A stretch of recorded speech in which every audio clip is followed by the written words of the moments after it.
Okay, well, we'll get started. Thank you for being here. Thank you for your presence.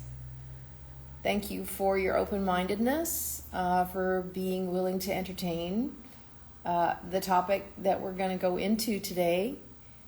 Hello, Instagram.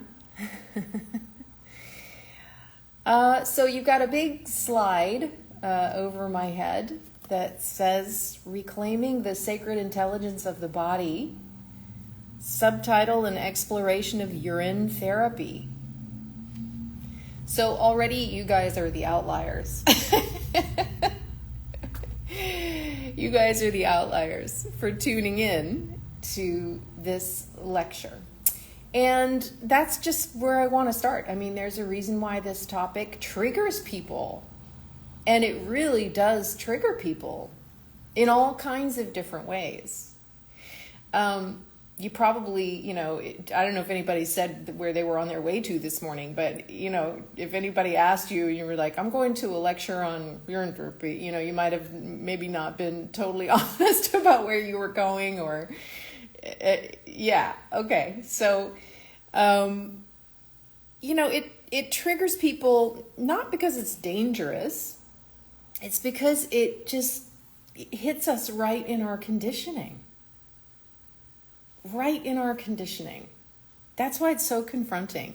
We have been taught, and we were taught this very early, that, parts of ourselves are unacceptable, that they're dirty or embarrassing, that we shouldn't talk about them, it's something you should say in a whisper, in a low voice, whisper into somebody's ear, right?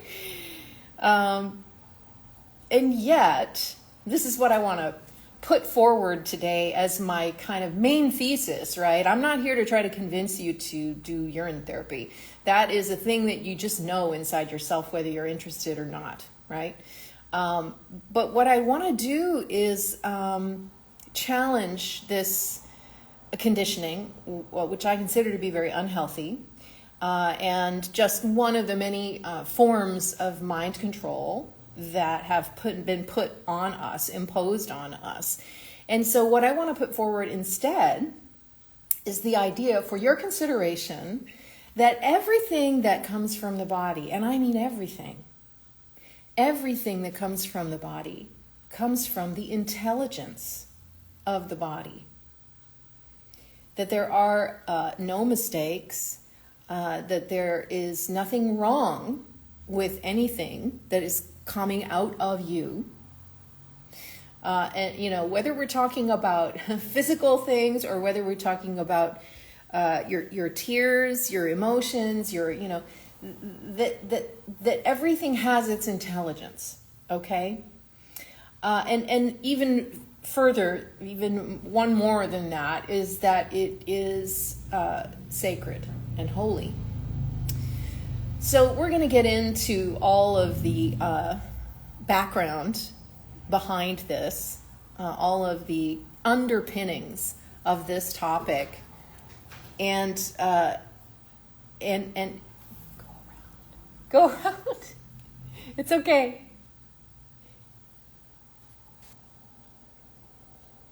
Sorry, somebody's trying to. It's okay. Come in. It's okay. It's okay. Come in. Hey, everybody. Okay. Thank you. Thank you. Hi. Thanks for coming. All right. And so the question that I want to ask here is, because this talk, like I said, is not about drinking urine. It's more about asking, when did we begin to despise our very own nature? And what would it mean to stop despising our own nature? Now, I know at first glance that might feel like something, well, yeah, I don't despise my nature. I don't feel that way. But if you feel deep down inside yourself, you will discover, most likely, because most human beings have been subjected to, have not broken out of this conditioning 100%, that there is something in us that we find shameful or unacceptable. Okay, so we're going to challenge that conditioning today, and I would like to make some progress at breaking the spell of disgust around this topic. You wouldn't believe some of the reactions that I've had to recent video where I did a little dancing on Instagram. I mean, largely positive, largely, celebratory, but a few people get mad. They get mad. So it's obviously challenging something in them that is upsetting for them. Yeah.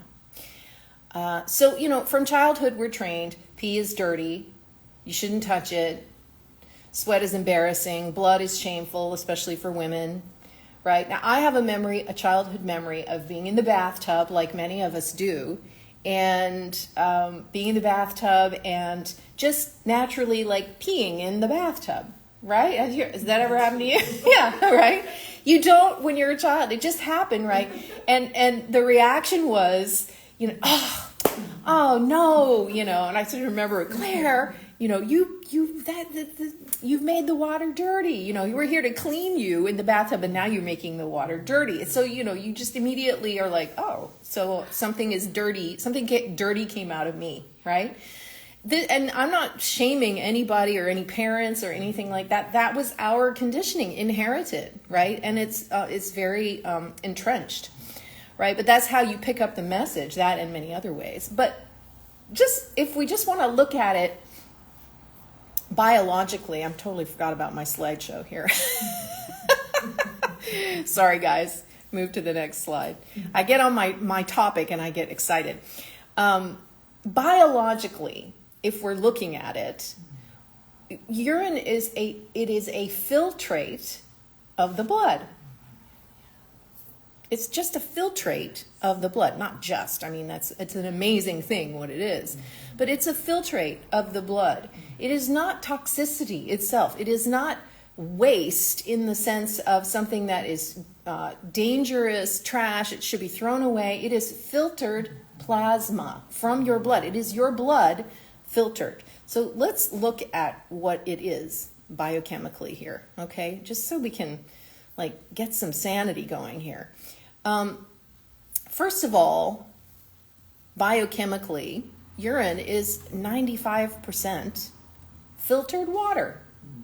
The best filtered water you could ever get, because our kidneys are these amazing organs whose filtration capacity are such that they have never ever been able to be reproduced by any human filter that was ever made. All right, so this is the ultra purified water of the world coming out through, being filtered through our kidneys. Then the next thing, so that's 95%. And then there's another 5% that is composed mainly of urea. Urea is a byproduct of when your body breaks down proteins, okay? The liver turns ammonia into urea, okay? Urea in urine, let's look at it from the perspective, and I'll tell you why, but let's look at it from the perspective of a doctor who is examining a urine test, a urine sample, okay?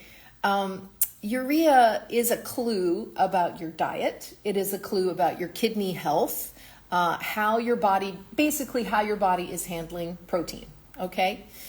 What else do we have in this 5% that's left over? Electrolytes.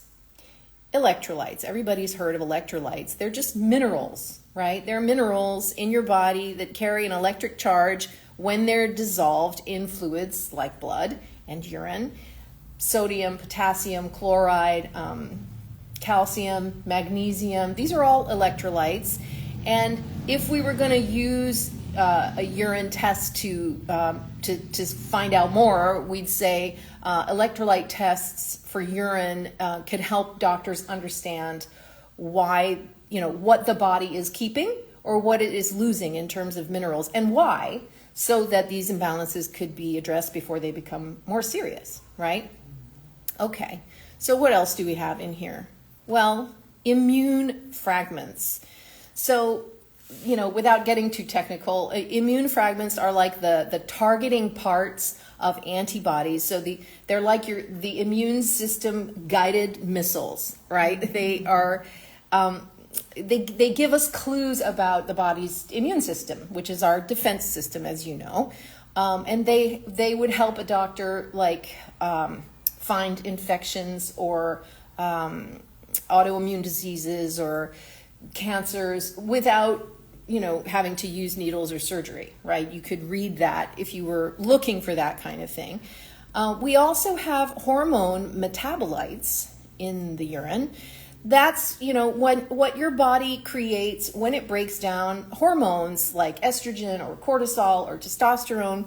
The metabolites in the urine can tell us just how much of a hormone that the body is making, how much it is, able to use it, how much it's able to clear it, right? And finally, we have enzymes, right? Enzymes are special proteins in your body that help speed up chemical reactions.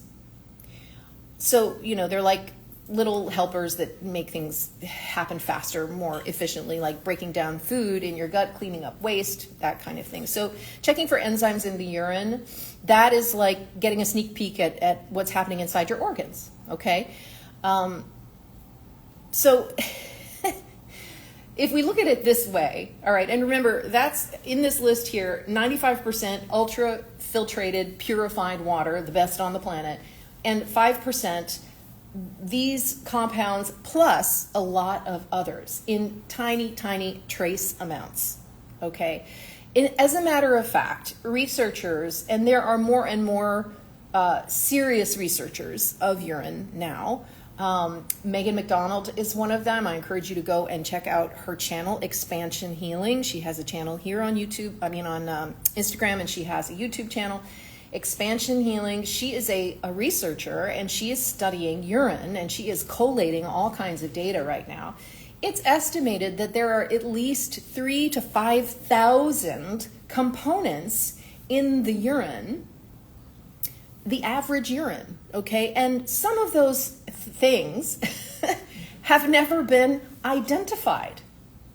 We don't actually even know what they are, okay? So there's a lot going on here that we don't know about, as per usual. Urine is the body's feedback system, okay? It is a feedback system, and we're going to talk about why and how, potentially, what is it actually doing? And yet culturally, we recoil. We have this reaction, We've been totally trained, right? And I can't tell you how many times that I've broached the conversation with people about, I don't go around talking to everybody about that, obviously, but, when it's appropriate and it comes up and we talk about it, and I say, well, there might be another way of thinking about it. The immediate first reaction is, yeah, but it's toxic. Yeah, it's a waste product. That's the immediate reaction, and that tells us right there, beep, beep, beep, beep, beep, beep, beep. I'm a robot and I have been programmed, right? I'm making fun of all of us, because we all do this about all kinds of different things. I was programmed too. I'm working on breaking out of my programming. And I have to tell you that the practice of urine therapy has been a major contributor to my liberating myself from not just this, but all kinds of programming. Unbelievable. Anyway, just to reiterate, urine is not a toxic garbage dump.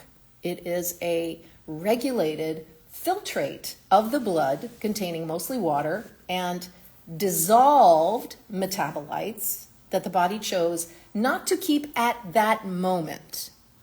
At that moment. Okay? Not because they are toxic or dangerous. All right? There is a modern psychological spell around waste. We kind of have three categories of bodily rejection. We've got sweat, right? Sweat is embarrassing. Blood is shameful, again, especially for women. Urine is dirty, right? And poop is disgusting. Well, that's 4 categories. But biologically, these are different systems. These are different systems. Urine belongs to the renal filtration system. Okay, renal means kidneys. It doesn't belong to the digestive waste system. So, conflation of urine with feces, which happens a lot, right, it's a conceptual error, and it's reinforced by language. Let's just get our heads straight, all right? So let's look now. I know that we've looked at it biochemically, but let's look at the actual composition of that 5% a little bit more closely. I'm setting all of this up, you guys, right? I'm setting this up because I want us to be able to answer some questions and to take apart, dismantle some of the fears that we have from not, speaking specifically about things. So, in physiology, what urine actually is, technically speaking, is your blood plasma goes into your kidney and it passes through the glomerulus, which is, in my opinion, one of the hardest words to speak, which filters the water and the small solutes and the electrolytes and the metabolites. The large molecules stay in the blood, and then that filtrate, what has been filtered, travels through the nephron, right? We have which is the filtration system where 3 processes occur: filtration, reabsorption, and secretion, okay? And because of that reabsorption and secretion, because of those processes, the resultant product is called urine. We don't call it plasma ultrafiltrate because it's no longer exactly identical to that filtrate. Medical texts simply call it urine. But the important takeaway here is that it originates as filtered plasma. It is not a sewage stream. All right. So looking at the key numbers here, as we said, it's 95% water, and the remaining 5% dissolved solids are mostly small, harmless metabolic compounds. And the typical breakdown of that 5%, if you're looking at the table above my head, urea, 50%. What it is nitrogen metabolism from protein. Chloride, sodium, potassium, these are all electrolytes, about 7 to 6% of that 5%, right? So urea is the big one. It's about 50% of that 5%. Then you've got these electrolytes, and then you've got creatinine at 2%, uric acid at about 1%. These are from the metabolism. And then other trace compounds, less than 1% each, of hormones and vitamins and metabolites. And that's where those thousands of other compounds come in that it's just astounding.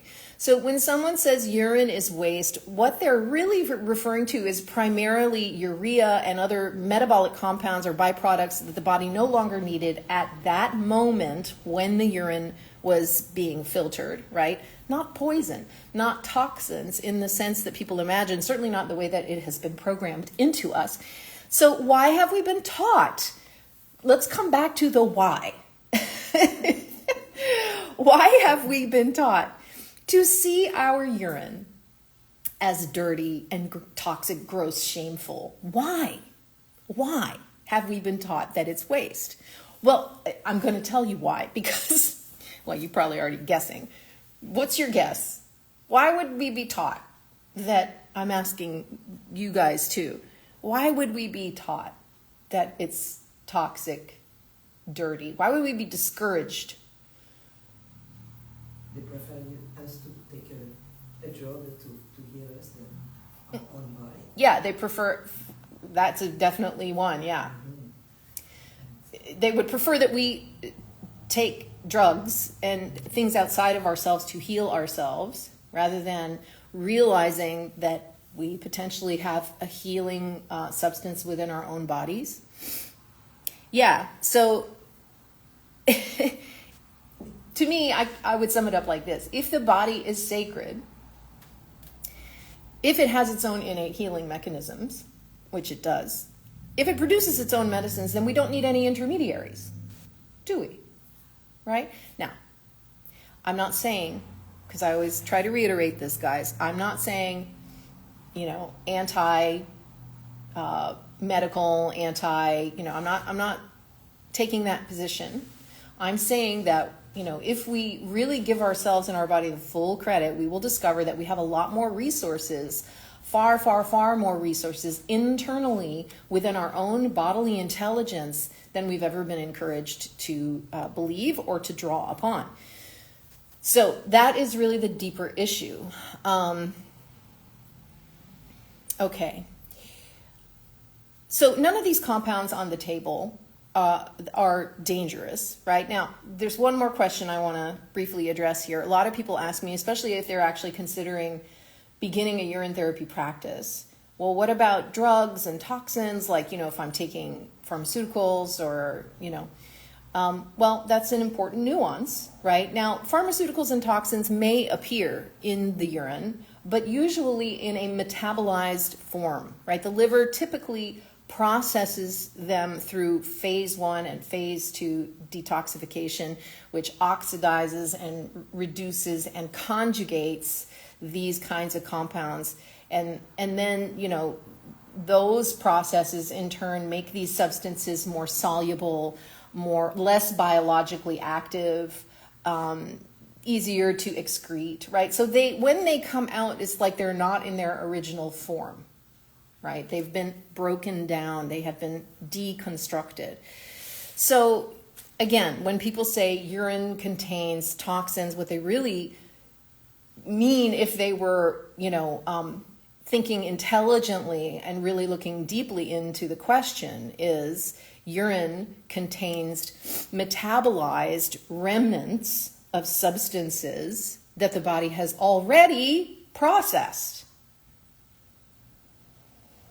It is a filtered body fluid containing mostly water and dissolved metabolites or metabolic compounds that the body has chosen to eliminate at that moment for the purposes of balance.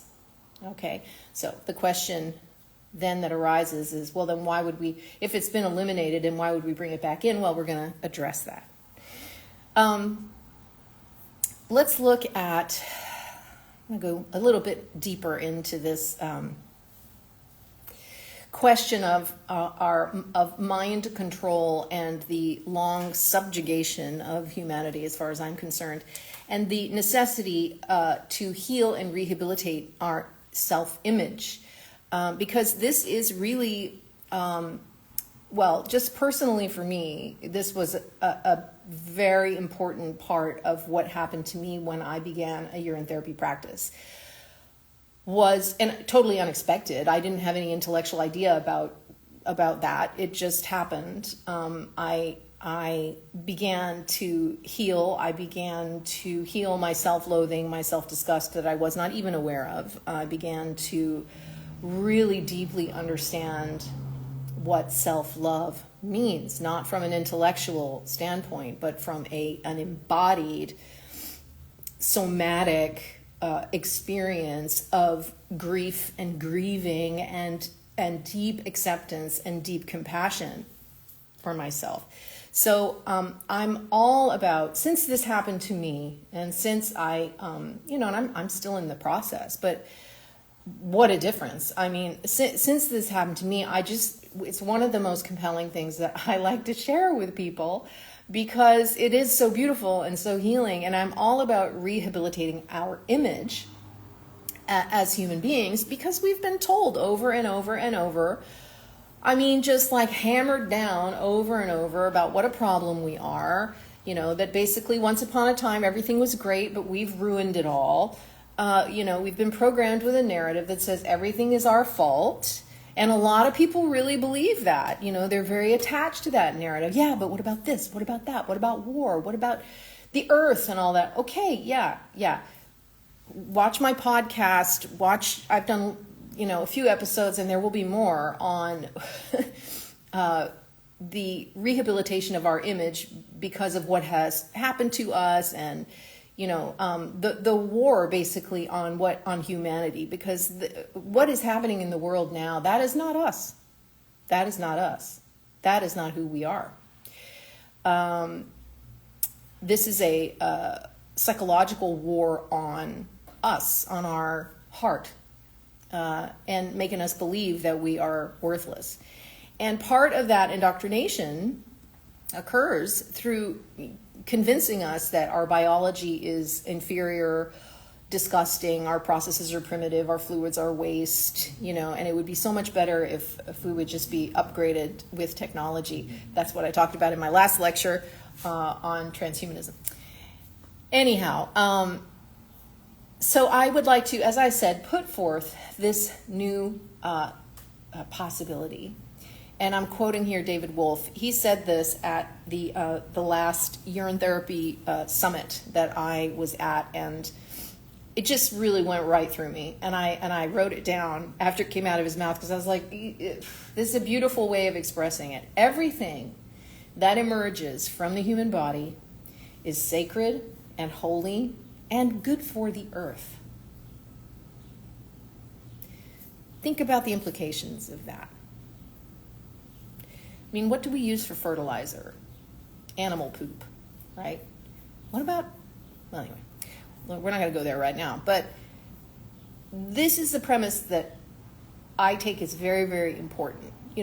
Our body is part of a coherent system.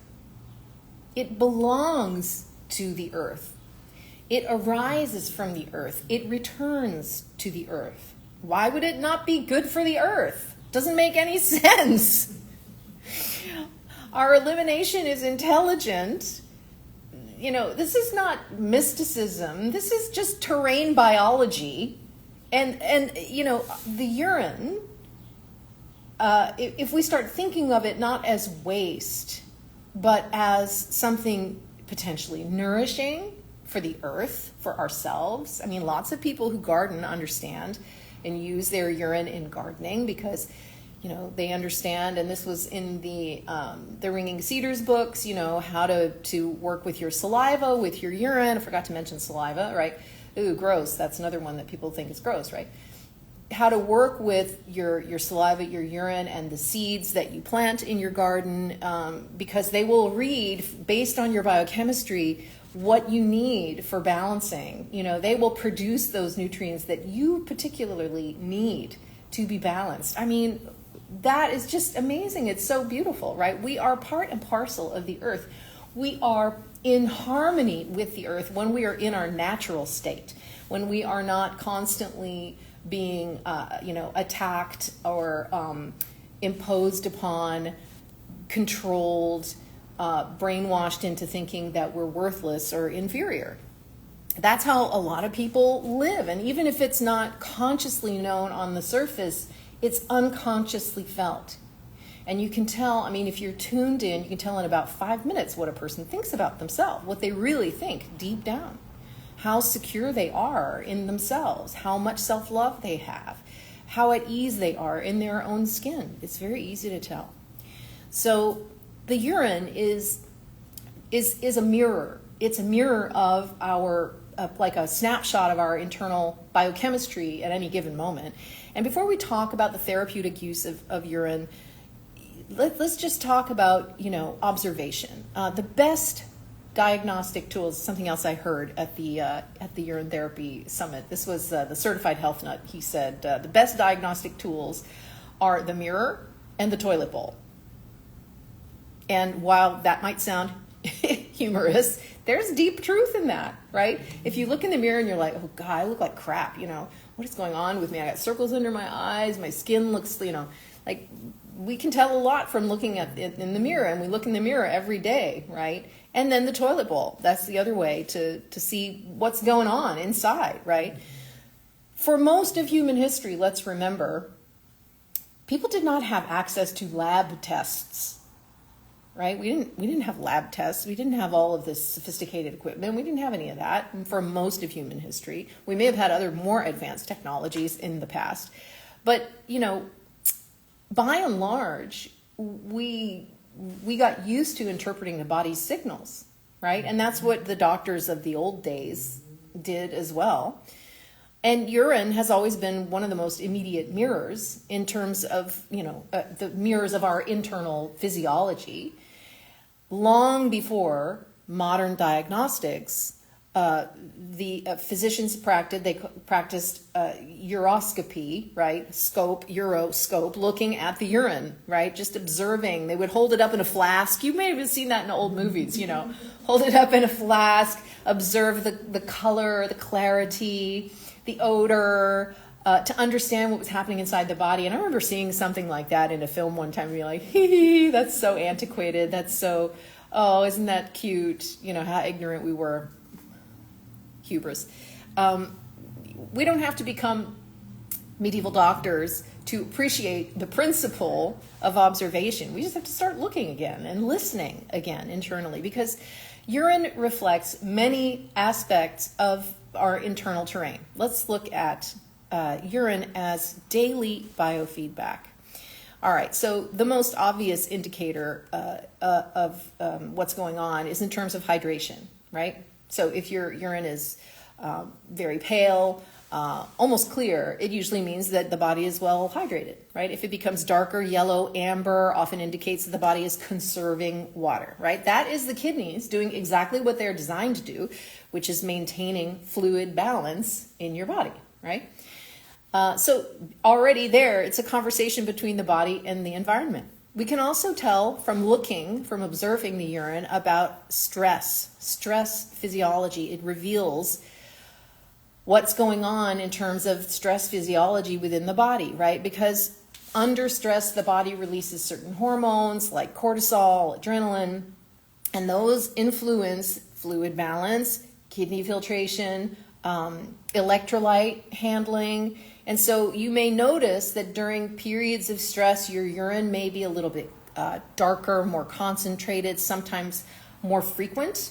That's just the body adjusting its internal chemistry, right? No lab test necessary.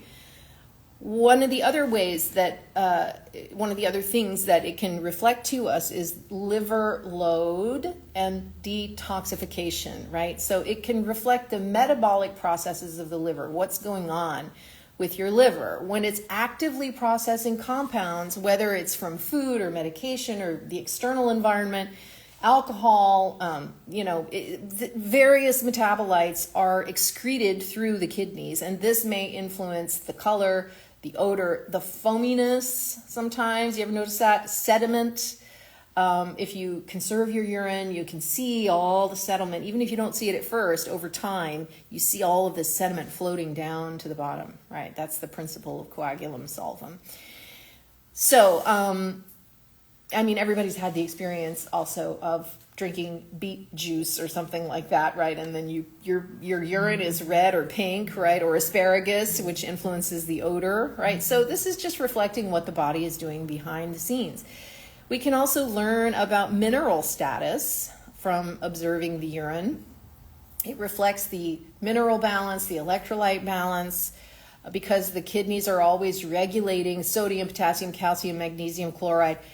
And changes in mineral balance may influence the clarity of the urine. It may influence crystal formation, sediment, frequency of urination, right? So sometimes people notice cloudy urine after significant mineral elimination, right? So I've been going to the sauna lately.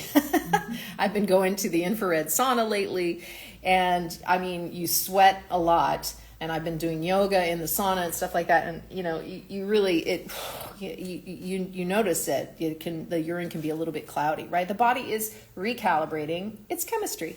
Why? Because it's always trying to help you. Because it's your friend. Because it's not there to betray you. It's there to keep you as vital as possible, given the current conditions, given the current circumstances, and and how we treat it and our relationship with it. It can also tell us about the hormonal cycles.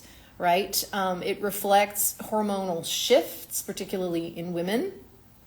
And, after all, this is the principle behind urine-based fertility testing or pregnancy testing, because it's measuring the levels of certain hormones in your urine. So, I find it fascinating that we once paid attention to those signals just naturally, and then we stopped. We began outsourcing our awareness to external machines, tests, external people. And And look, again, those tools can be useful, but something was lost when we stopped observing our own output. What's coming out, observing our own biology. Because when you pay attention to your urine, even in the simplest way, you begin to notice patterns, right? Patterns. How it changes when you're dehydrated, how it changes after certain foods, how it changes during an illness or during stress, just basic physiological awareness rather than being so completely disconnected from our body that we just never notice what's going on. So that's why I like that phrase about the mirror and the toilet bowl. Mm-hmm. And before we talk about therapeutic theories, or biofeedback loops, which we're going to get to, or ancient practices, we got to just remember that the body speaks, and urine is one of the languages that it uses to communicate with us. How you guys doing over there? Peace. Yeah. Okay. So your body's constantly processing information, right? And we're going to ask the question, what happens then when the body encounters its own signals again? What happens with that? And we'll get to that after I establish a couple more anchors here. Let's talk about the history of urine therapy around the world, because this is not a fad, guys. This is not something new, some new idea. This is ancient practice that's been around for thousands and thousands of years. And what I think is interesting about that is the corroboration that it provides us, that people independently came to the same conclusions over many eons of time about urine. Okay, we can look at ancient civilizations.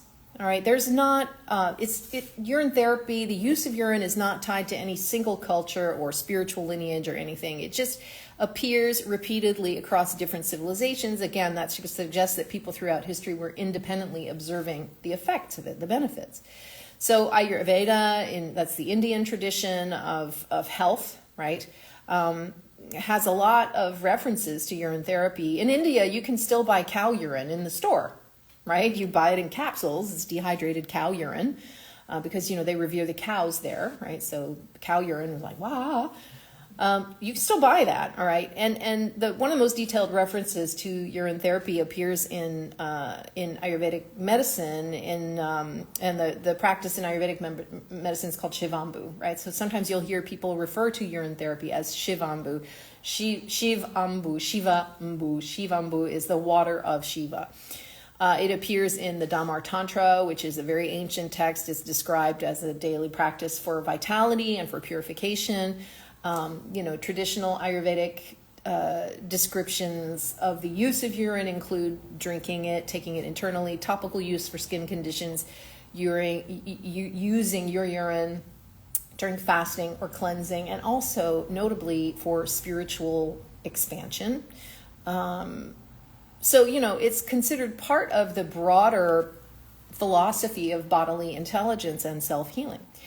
In traditional Chinese medicine, they have traditionally used urine-derived substances in a variety of contexts. For example, the use of a child's urine in certain herbal preparations, would call for the urine of a child. Why? Because children are so full of light and so pure, and they're not yet corrupted by the world, hopefully, and that's why we're learning a lot about how children are used in this world, right? That's because of their purity, and so the use of a child's urine would be called for in certain herbal preparations. Fermented urine preparations for wound care. Urine compresses, right? In all kinds of folk medicine lore for bites and infections. You hear this over and over, in Chinese, the ancient Chinese, the real traditional medicine, not the medical system now, but, in the past really emphasized the recycling of vital substances, right? That's a core tenet. Also ancient Egypt, right? The papyri, plural, of papyrus, contain references to urine as a diagnostic and therapeutic substance. It's all the same things over and over again. Topical treatments, internal use, body fluids were seen as an extension of life force, okay, rather than contaminants. And then all kinds of indigenous and folk practices that used urine for wound care, for, jellyfish stings. Everybody's heard of that one. For skin treatments, for agriculture, right, using it as a fertilizer due to its nitrogen content. So these are all practices that arose not from ideology, but from observation of results over many generations, right? We see that across all these different cultures, not a single tradition that's insisting on a strange practice. Spiritual sacred texts contain, as I mentioned, urine therapy references, the Dhamma Tantra, the Shiva Samhita, the Bible, in connection with purification, in connection with austerity, in connection with spirituality. The Shiva Samhita is a classical yogic text, and it mentions Shivambu as part of certain ascetic and esoteric disciplines, because bodily practices are used in yoga to cultivate discipline, to reduce attachment, to aversion, to purify the body, so that meditation becomes easier. I know this firsthand because I went through many years of yogic study, and actually, where do you think I first heard about urine therapy? In a yoga training, right? I went through a particular process of yoga training with a great teacher, and anyway, the use of it was considered spiritual, right? It was for advancement of your spiritual nature and for releasing the shackles of limitation and ego and to see clearly, right? The Dhamma Tantra, as I mentioned, contains one of the most detailed descriptions of Shivambu practice, describes collecting morning urine, drinking it, combining it with fasting and with meditation, supporting purification, vitality, longevity. And, it just reflects a worldview that knows that nothing created by the body is impure, right? Biblical and Middle Eastern references. Some scholars interpret passages in the Bible, like the one that says, drink waters from your own cistern, as symbolic references to self-sourcing and purity. There are many references in the Bible to your own waters, right? The waters of your being, right? And I mentioned uroscopy, right? In medieval Europe, that was the examination of urine, and this was one of the earliest systematic diagnostic methods in what's now called Western medicine.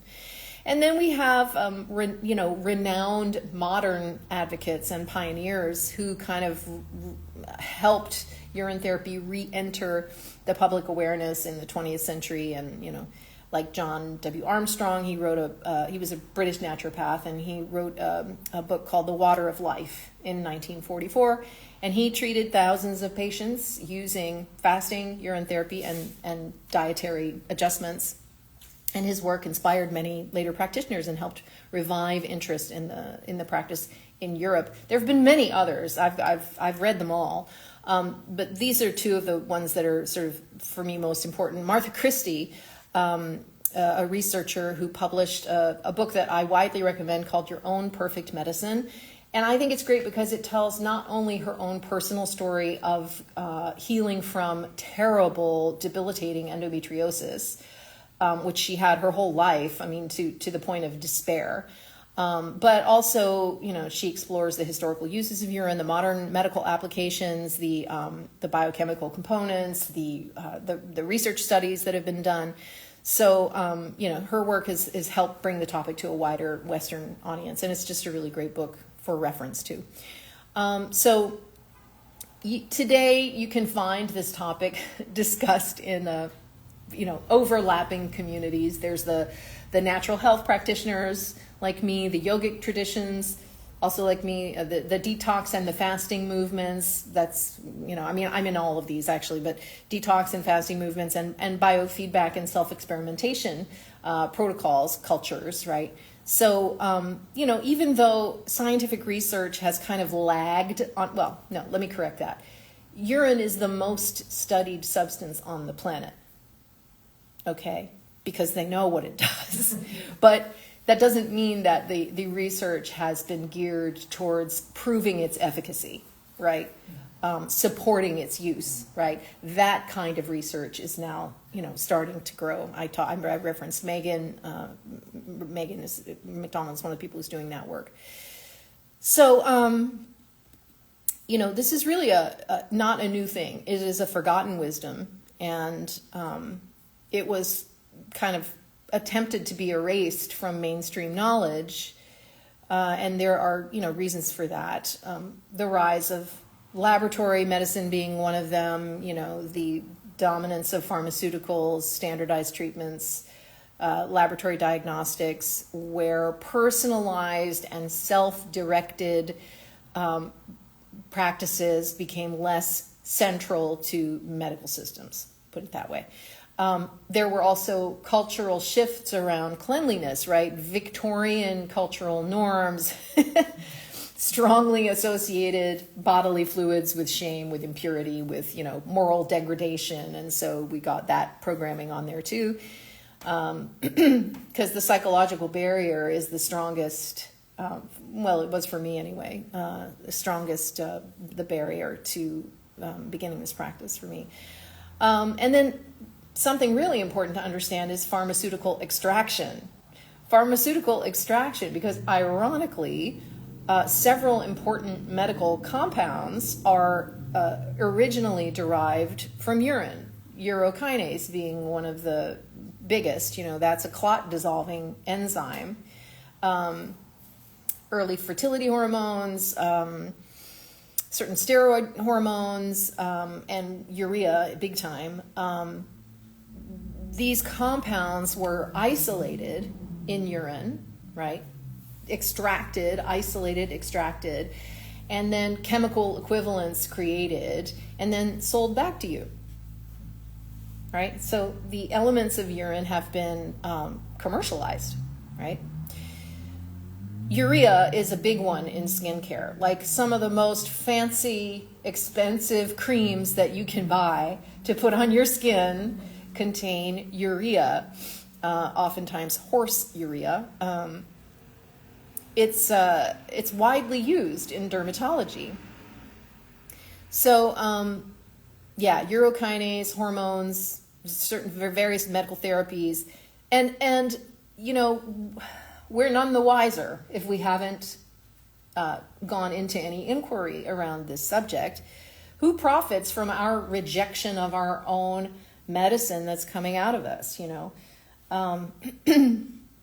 Corporations extract and refine these components, and they then sell them back to you at higher prices while discouraging people from, going to the source directly. So for me, this is part of reclaiming sovereignty over your own health and your inner healing resources. There's a lot that I don't buy anymore because I use my own urine. Yeah. I don't have to buy expensive face creams. I use urine all over my skin every day. I used to, be regularly buying eye drops at the store because my eyes were so dry. And it was getting to the point where it's like worrying, like I'm about to run out of eye drops, and I hated putting store-bought eye drops in my eyes, but I just, I needed them. I started putting urine in my eyes every day, sometimes twice a day. No more problems. And after about 1.5 years of that practice, I was like, I'm seeing better.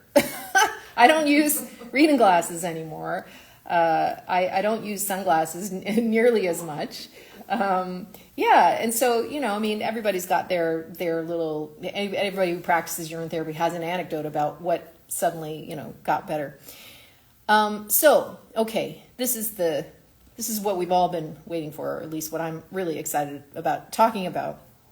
What might urine be doing in the body?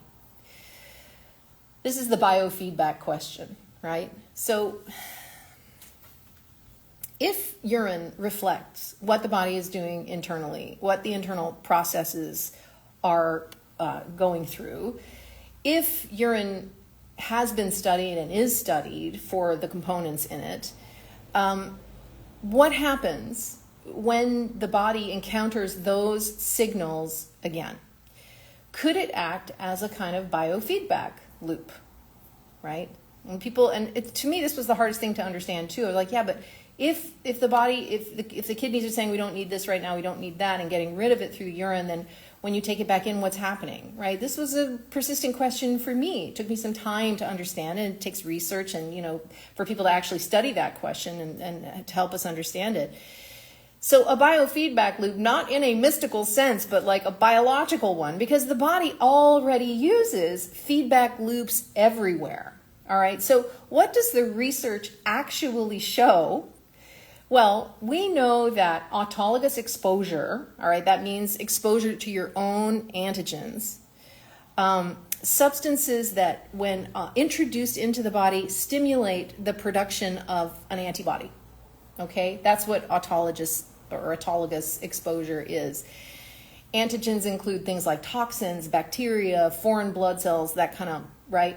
This is a known immunological concept that when the body is exposed to its own antigens, it can strengthen itself. It can, fight against invaders, right? That's why they say, let children get their hands dirty in the, that's dirty, don't touch that. No, I mean, they've got to touch things so that their body can be exposed to all different kinds of things and learn how to, to develop itself, right? To strengthen itself.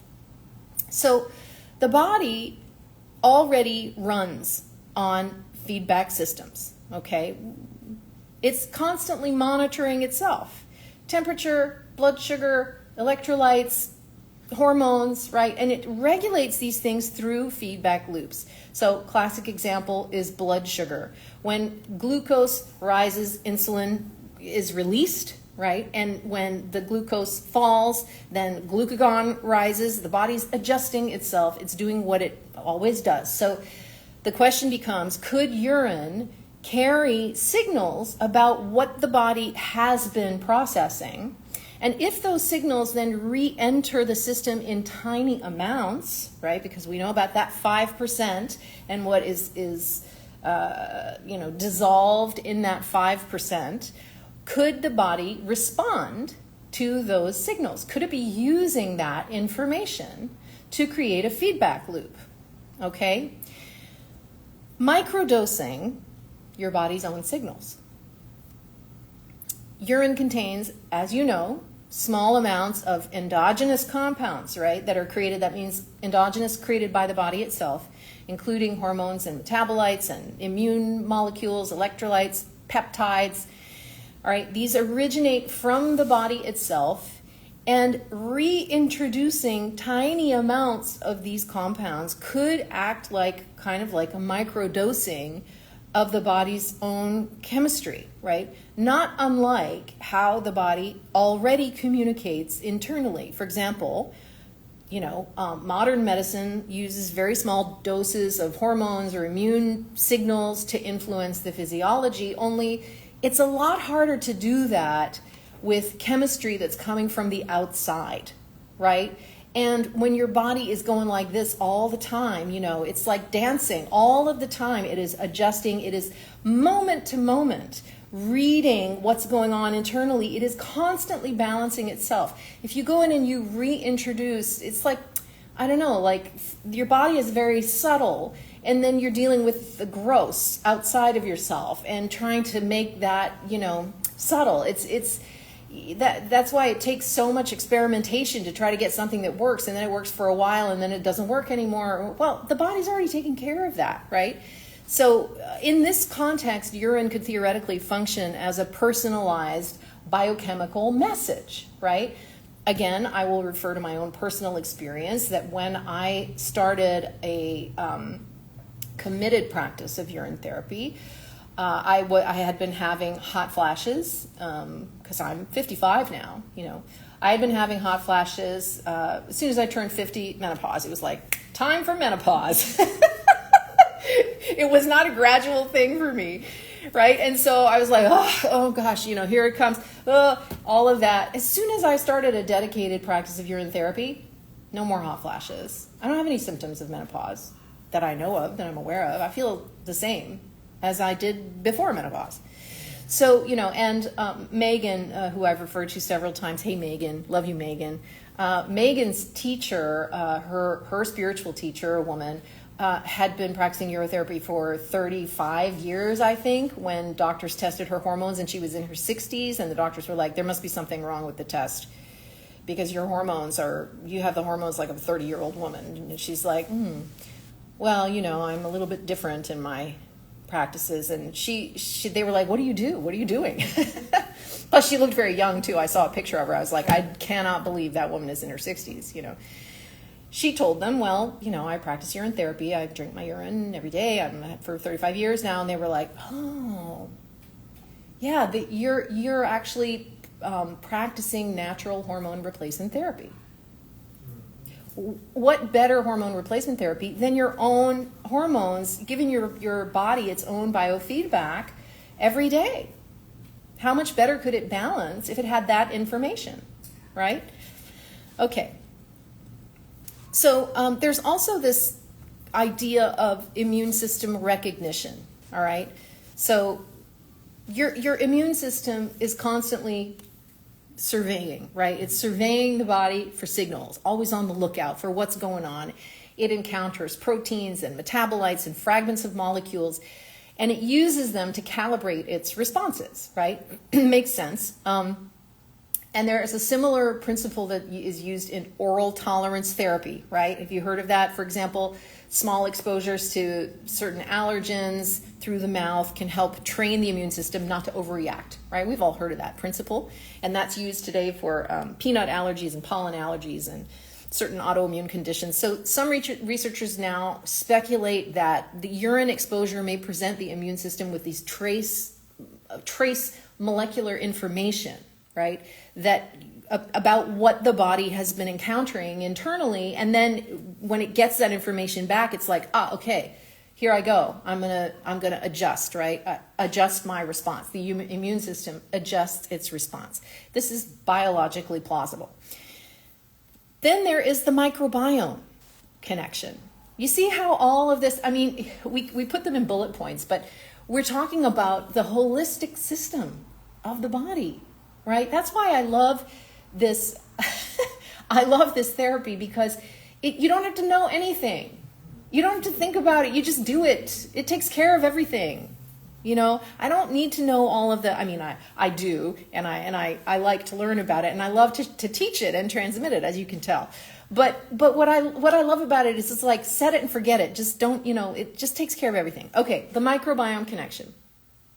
So this is another fascinating possibility, because the gut microbiome, which we talked about 2 lectures ago, is an extraordinarily sensitive system that responds to metabolites, peptides, hormones, nutrients, and your urine, of course, contains small quantities of many of these compounds.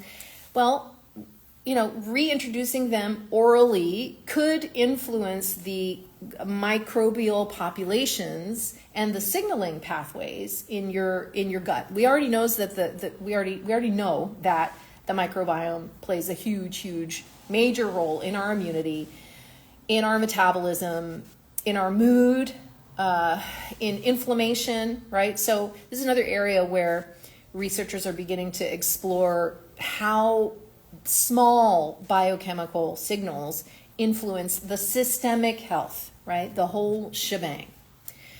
Then there is hormesis, which is the small dose effect. This is like a broader biological principle that describes how small exposures to stressors or signals can strengthen the body's adaptive responses. This sounds like what we've already been talking about, right?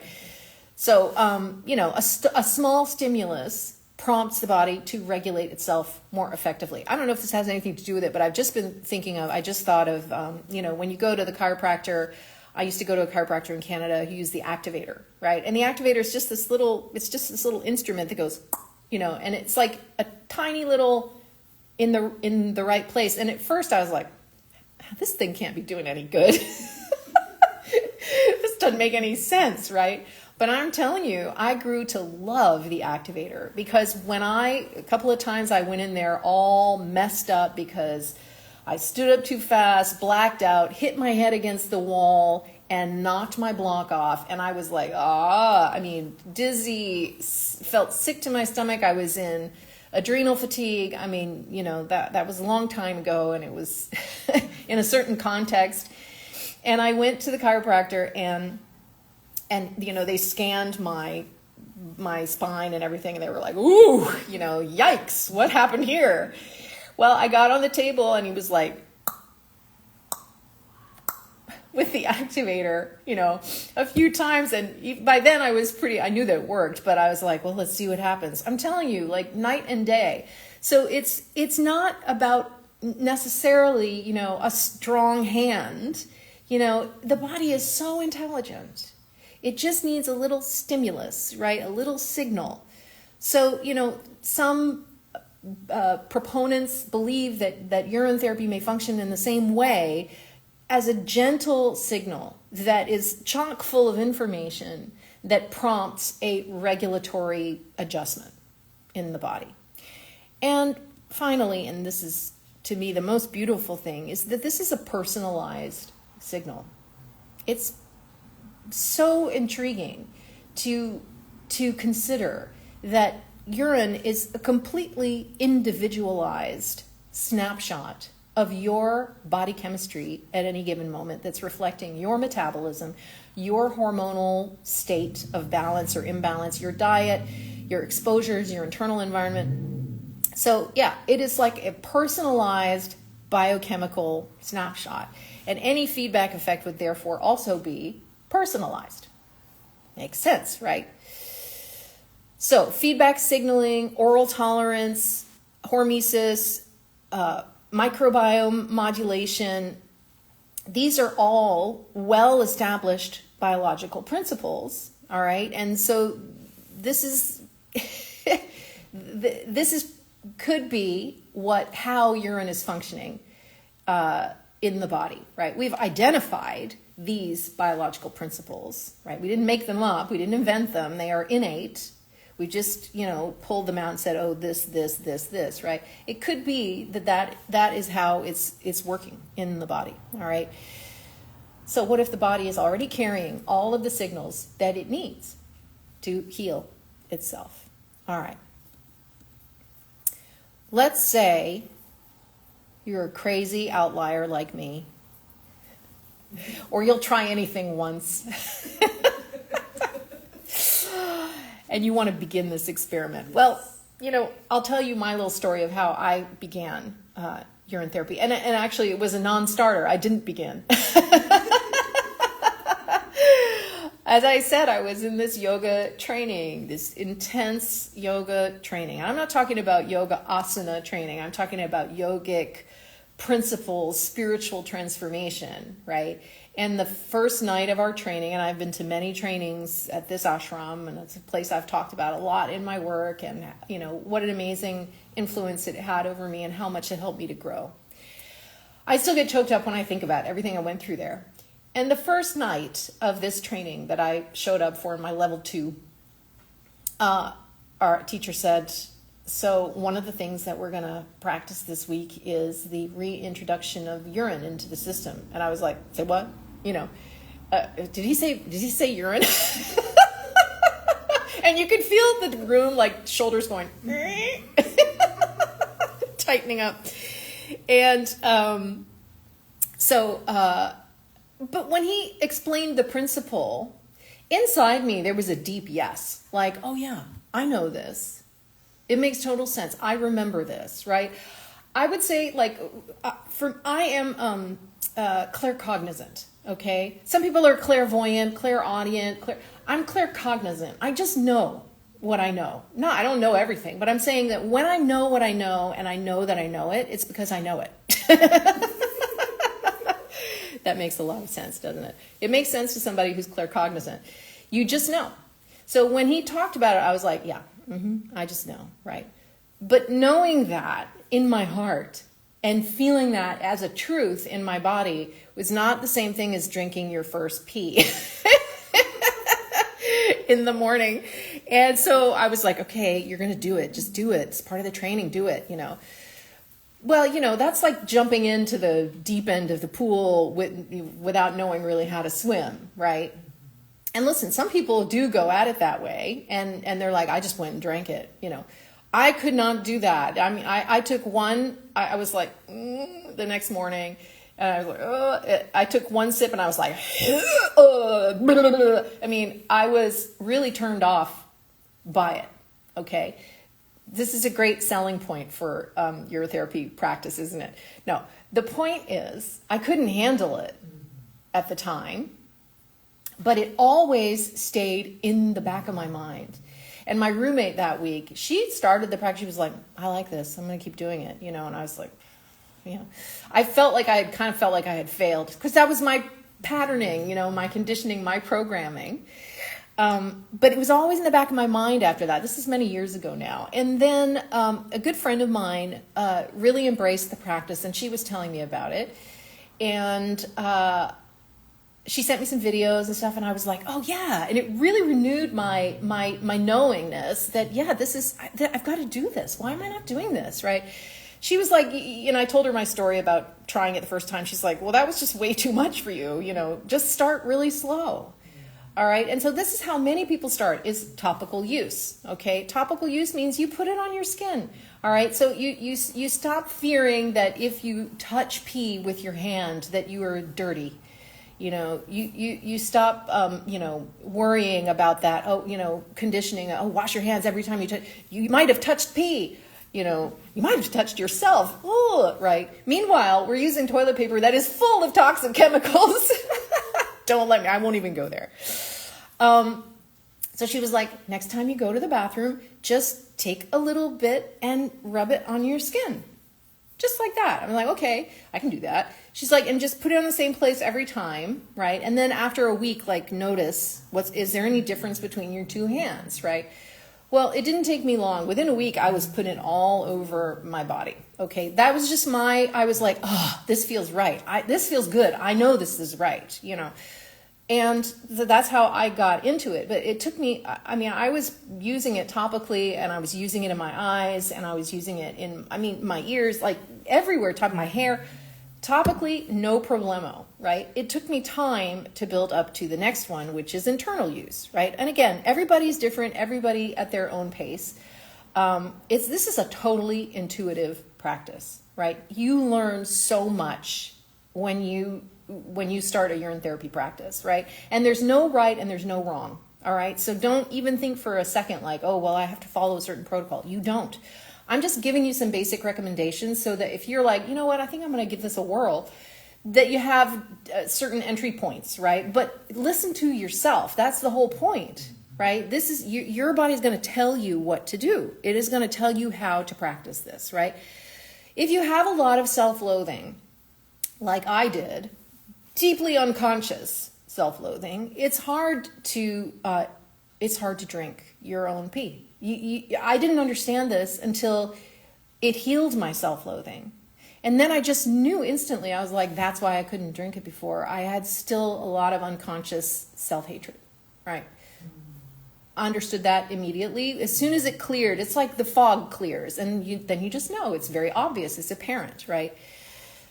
So as you know, let me just back up a little bit. Topically, urine has been used for abrasions and cuts and stings and bites and skin irritation of all kinds. But I personally feel like it also is really good for dry skin, and I also feel like it gives me a protective shield. That's just how it feels. Okay, I'm not saying there's evidence for that. Maybe one day there will be. But it feels like I'm protecting myself from radiation, particularly when I go through airports and stuff like that. I'm like, la, la, la, la, la, la. I really do feel like it's a protection. And then internal use, right? So traditionally, when you start practicing internally, you may feel like you're a person who's like, I'm just going to go drink it. And I can't tell you how many people have sent me a message and be like, I just saw your interview on urine therapy and I just went in and drank my pee. I love it. I'm like, wow, that's amazing. I couldn't do that. Another way to begin is just a drop on the tongue, right? Just a small sip, or diluting it in water, or diluting it in fruit juice. I did that for a long time, right? I couldn't handle it any other way. I was drinking it in fruit juice and, right? Well, eventually I just stopped doing that, and the dictum is that, you take your first morning urine because it's the most potent, okay? It's got the most information in it, and you take it midstream. All right, so not the beginning of the pee or the end of your pee. Stand there with your cup at the ready. Guys, guys have an easier time at it. Girls, you have to develop your thigh muscle strength. You got to develop your quads and get in there with the cup in the midstream. That is what you take from your first morning urine. And then just, see what you do. You're introducing a tiny signal back into your system and observing how your body responds, okay? Lots of people explore with this during periods of fasting or detox. In fact, before I really committed to the practice every day, which I do now, and it's been a couple years now, it's been over 2 years that I've been drinking every day, putting it on my body. Before I was able to do that, I did practice with it during fasting and detox, right? So if I was just eating fruit, I noticed that it started tasting beautiful. It started tasting like flowers and honey and coconut water, like very subtle, very beautiful. I was like, wow, well, who would have thought, It's really influenced by what you eat and drink, right? Your body is like, you can taste or smell things in your urine that you ate the day before, and you're like, oh, what was that? Oh, yeah. Right? But if you're fasting and cleansing, and you're just drinking water basically, or eating a lot of fruit, light food like that, it really changes the quality of the taste and the appearance. Okay. So what else here? Okay. I've kind of already covered this, but addressing taste and smell and emotional resistance. The biggest barrier here for most people is not biological, it is psychological, because of our training that runs very, very deep. And, so people often ask, well, what does it taste like? And the honest answer is, it depends, right? It depends. It varies. And, it's reflecting what you're eating and drinking. It's reflecting your emotional state, like if you're angry, if you're bitter, you can taste it, I'm telling you, right? If you're feeling beautiful and happy and, you're in a really good place, that affects the taste. It's just amazing. A well-hydrated person who's eating a clean diet, more or less, produces a urine that can be surprisingly mild, right? Or not, if you just ate a bunch of turmeric or or garlic or asparagus. I hope you guys are not being totally grossed out. Oh, well. Whereas, if you're dehydrated, if you drink a lot of coffee, alcohol, if you're taking medications, that can make it taste stronger, okay? But there's nothing in it that can hurt you.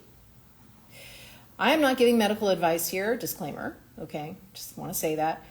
In my experience, and according to everybody else that I've ever talked to, everything I have ever read, and in my entire experience of learning about urine therapy, I have never once heard any negative story.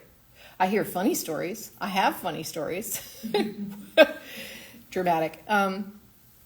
You can also use it internally in enemas. You can use it as a douche. I didn't even mention, but urine is full of stem cells, your own stem cells, right? Why would you go out and spend $50,000 on an injection of stem cells that you don't know where they came from? You've got your own stem cells in your urine, and if you let your urine age, the multiplication of those stem cells goes into the multi-millions in 12 days alone, okay? There are protocols for working with your aged urine if you want to start using your own stem cells. That's kind of advanced. So the emotional reaction that people feel is also really worth exploring. As I said to you guys, something that was really profound and unexpected was how much grief was released when I started really a dedicated, committed practice. So much crying. I even made like a urotherapy video journal for myself because I knew that what I was going through was very deep and profound and that I was not going to be able to remember all of it later. So I recorded all these videos because I was like coming up with these, I just like profound transformations, insights, perceptions. The veil fell when I started my urine therapy practice. And I'm not saying that that would happen for you or anybody else, but I have heard a lot of stories about that. And for me, it was a major, major thing. I could see things, literally see things I couldn't see before. It sharpened my perception, my my discernment. I saw through the surface in ways that I had never seen before. It gave me insights and perception, totally unexpected. I had no projection whatsoever of that at all. And the emotional release was intense because when I decided to commit, I went whole hog and I started looping everything that my body was creating. For the first 3 months, I mean, I was drinking everything that my body produced until 3 o'clock in the afternoon, basically. And that's a lot of drinking. And there was a lot of release, a lot of washing out, a lot of detoxification. You know, my head filled up with mucus and like, you know, the first week. And I was so happy to have that cold. I was like, I know this is cleaning. I know this is good. You know, I felt joyful about it. I was also depressed when I started drinking because drinking urine, not drinking alcohol. I was going through a lot of personal changes, a lot of deep grief and sadness. You know, drinking the urine, suddenly like the clouds lifted and I just felt like hope, like, oh, my heart lightened up, you know, and this heaviness that had been sitting on me just lifted. And then, you know, all of the emotional energy started to move, really move. So things can happen. When you start drinking your urine, you can have a lot of emotional healings as well. It's not just a physical practice, and it can heal self-love issues. It can heal shame big time, healing guilt. You cannot take in your own urine from a place of self-loathing. You can't. When you start to really be able to like take all of that in, it's because you've healed a lot of that. I attest to that firsthand. There's also awakening, as I said. You know, for me it was like a big, you know, I kind of thought I was awake before, and then the awakening that happened after that, I was like, oh, no, you were not as awake as you thought you were. You did a lot of work. You did a lot of good work, but awakening is actually something else. Okay. I can't tell you really what that's like other than what I've already said, which is like seeing through, waking up and being like, where have I been? Where have I been? Why did I not see this? Right? Different people have different experiences. And then there are advanced practices too. You know, I mentioned using your evolved urine for your stem cells. You know, some people have been very successful with injecting urine. I've never done that. I wouldn't do that by myself. I would go to someone who could help me with that, who is experienced in the practice. But, you know, for like major healing. So that's pretty much it, I think, what I wanted to cover there. Yeah. Again, this is a totally intuitive practice. Let yourself be guided. And another thing that it does is it strengthens your intuition, right? You start to trust yourself. You start to trust yourself in a way that you may not have trusted yourself before. You start to relax into yourself. You start to listen inwardly in a deeper way. And you realize you've got nothing to be afraid of. You have nothing to be afraid of. You are your own source. Your abundance emerges from within yourself. You are resourced, literally. You don't need everything that you think you need out there. Beyond basic needs of shelter and, you know, some days I'm not even sure if we actually need food or if we've just been conditioned to believe we do. I don't know.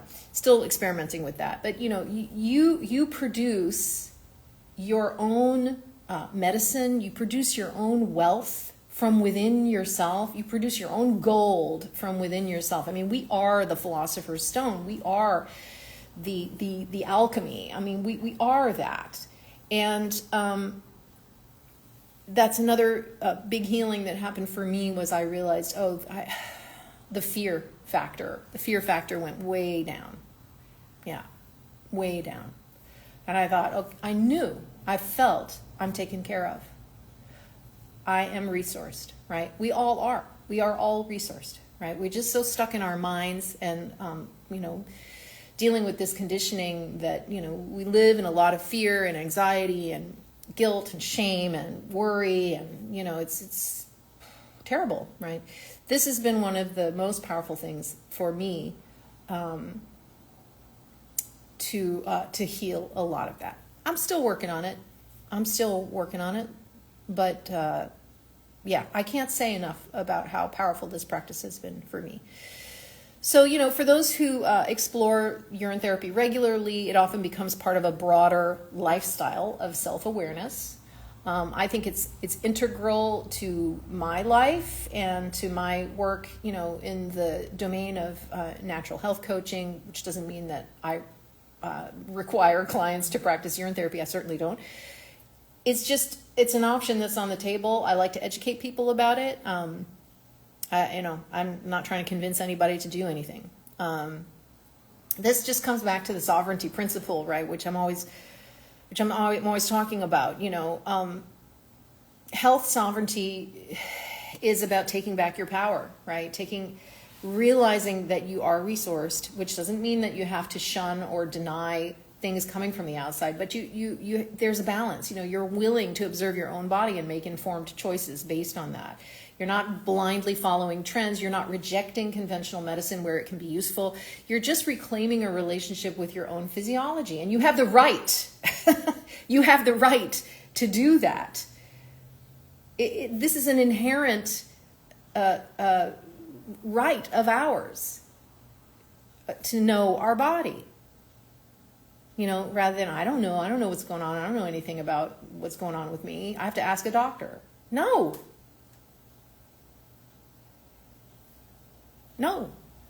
Urine therapy invites that deeper relationship. It's asking us to be curious again about the intelligence of the body, to trust, to listen inwardly, And we're living in this time where many people feel disconnected from their bodies, and the disconnection is only increasing as people, become so reliant on technology. And, we are the technology. We have an organic technology within us that goes beyond the body.